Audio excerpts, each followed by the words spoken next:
Pessoal, as lições da Covid-19, nessa pandemia que está chegando ao fim, quais lições a gente tem que tirar disso, né? Fato é que a pandemia está chegando ao fim, né? Não sou eu que estou falando, né? A OMS falou que está vendo a linha de chegada dessa maratona, né?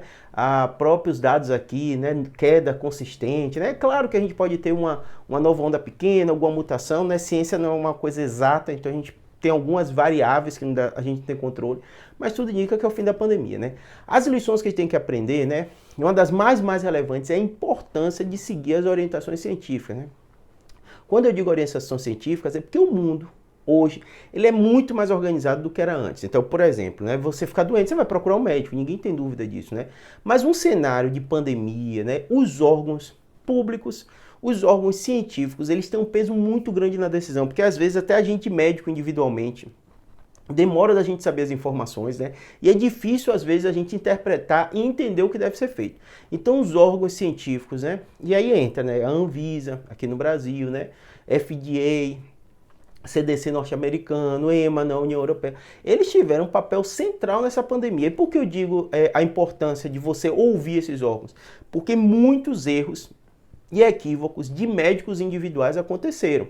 E falando coisa equivocada, inclusive aqui na internet. Remédio que não tinha evidência científica, que nenhum desses órgãos científicos, nem as academias, né, tem a Academia Americana de Medicina, brasileira também, né, eles reafirmaram que aquilo tinha evidência científica, né, e as pessoas insistiam em procurar essas informações, porque o ser humano, naturalmente a gente é assim, não é culpa de você, de qualquer pessoa, a gente gosta de fazer alguma coisa, eu tenho uma doença, eu tenho que tomar alguma coisa, eu tenho que engolir algum remédio, eu tenho que aplicar alguma injeção, e muitas vezes a gente não tem evidência de que aquilo funciona.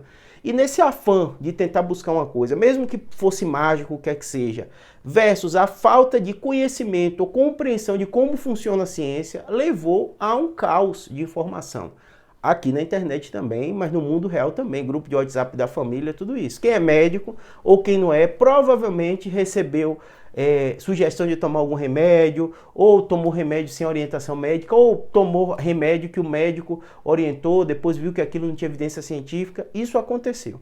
Então o primeiro aprendizado é a relevância da gente seguir os guidelines, as orientações das sociedades. Essas entidades, elas erraram um pouco. Por incrível que pareça, muita gente não percebeu, é que desde o início da pandemia, essas entidades elas tiveram um peso assertivo, também foram bem assertivas. E, infelizmente, né, autoridades, pessoas que estavam aqui na internet, pessoas que eram referências individuais, mas não assim tão coletivas, acabaram falando coisas equivocadas.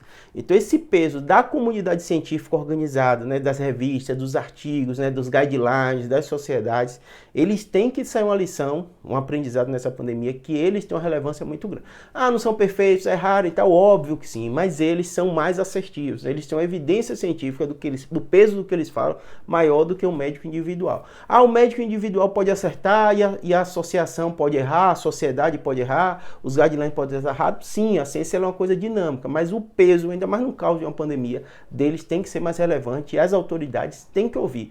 E não dá para qualquer pessoa individualmente ficar falando bobagem sobre remédio, bobagem sobre que conduta fazer, se usa ou não máscara, bobagem sobre como o vírus circula, não dá para falar. E a gente como sociedade, a partir de hoje, a gente não pode mais aceitar mais isso, né? Ah, Júlia, às vezes as sociedades demoram de responder, tudo bem, né? Mas uma hora vai ter a resposta e as pessoas têm que respeitar isso e compreender que aquilo tem embasamento científico e que aquilo tem um peso maior do que um médico youtuber, do que um médico que está na TV, do que um político, quem quer que seja, tá bom? Segundo aprendizado, que o mundo é conectado, não adianta, pode ser África, Brasil, país rico, país pobre, você é rico, você é pobre, você vai estar conectado com as pessoas. E as doenças infecciosas, quando surgem para todo mundo. Todo mundo é ser biológico, quem é rico, quem é pobre pega doença, morre também, então não tem jeito. Enquanto a gente não entender como sociedade que há esse link entre a gente, entre as doenças, tudo isso, isso vai ser muito e continuará sendo muito prejudicial. Na pandemia isso demorou, né? As pessoas misturavam com questão econômica, diziam, ah não, como é que eu vou fechar minha empresa, isso e aquilo. Levavam pessoas, né, funcionários ao risco de pegar doença, morreram muitos assim, né? Isso a gente como sociedade também tem que entender. E a outra coisa, né, como é importante investir em pesquisa básica, né?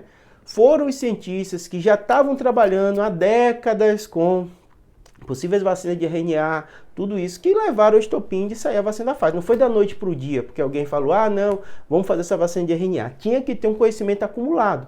Na hora que foi necessário, conseguiu-se fazer as vacinas rápidas, de RNA, das outras mais antigas, né, como a Coronavac, outras, né, são tecnologias e conhecimentos acumulados, tá bom? Espero que tenha ajudado, acho que essas são as lições mais importantes que das próximas que vão acontecer, não tem jeito, a gente esteja e saiba agir melhor. Um abraço.